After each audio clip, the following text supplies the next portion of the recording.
It's a voice that's not heard. The voices of people of color, people of a different immigration status, LGBTQ folks. It's been consistent and persistent, and I think that's how things happen. So one of the coolest things that Citizens Project does is a legislative report card. And what that provides is essentially a recap of the 5-month period that is the state legislature term. We're able to sort of track those important pieces of legislation, and then at the end of the session, take a look at how local elected officials voted on those pieces of legislation based on the tenets of inclusiveness that Citizens Project really champions.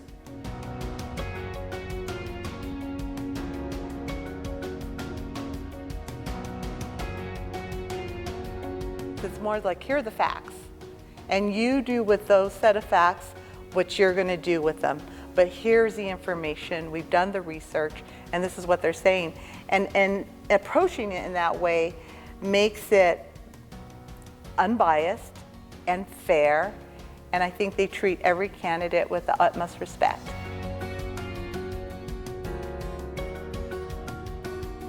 We're just creating that foundation and that base, which leads to opportunities for all people, for lower income persons, for persons of different races, for persons with different abilities, such as myself. And just being completely inclusive just makes it great for the whole city.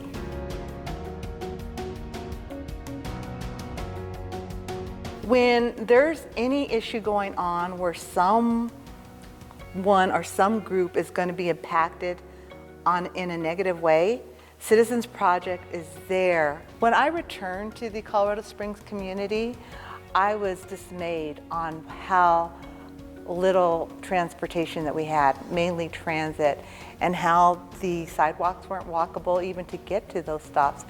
And I couldn't believe that we had buses running only Monday through Friday from 7 to 5:30 p.m. And as a result of Citizens Project organizing and collaborating with other nonprofits and other groups, we were able to make it happen to where we did get buses for 7 days a week, evening routes, and it was wonderful, and we're still working on that.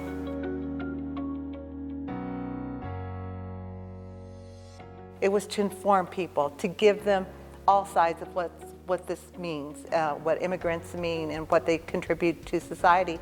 And it's really interesting because there was this gentleman there that seemed kind of like a rough type gentleman, and he came in he said, totally against any immigration, but after listening to the panel, he had a change of heart and a change of mind. And what that does is it creates a place where folks of varying opinions can come together and hopefully then learn from one another and understand that, okay, maybe you and I don't see the same on an issue, but we can exchange civilly about this and be open to new perspectives. And I think if that's not a win, I don't know what is.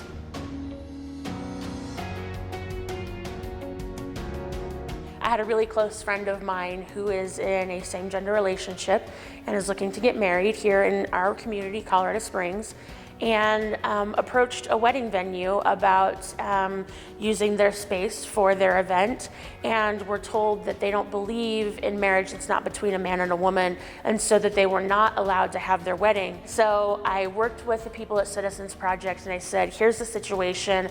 I know this isn't what our community stands for. What can we do and how can we fix it?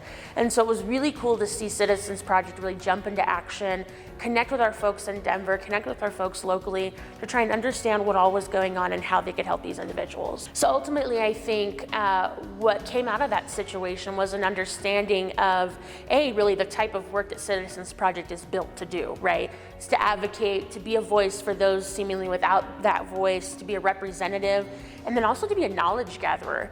It's crucial to have an organization like Citizens Project. And I know it's a small team, but I'm going to say the team in Citizens Project may be small, but they are mighty. My hope ultimately for Colorado Springs is that it continues to be a place that I love to be, and that many others like me, and even those who aren't like me, can feel safe and welcomed. And Citizens Project makes that happen tenfold.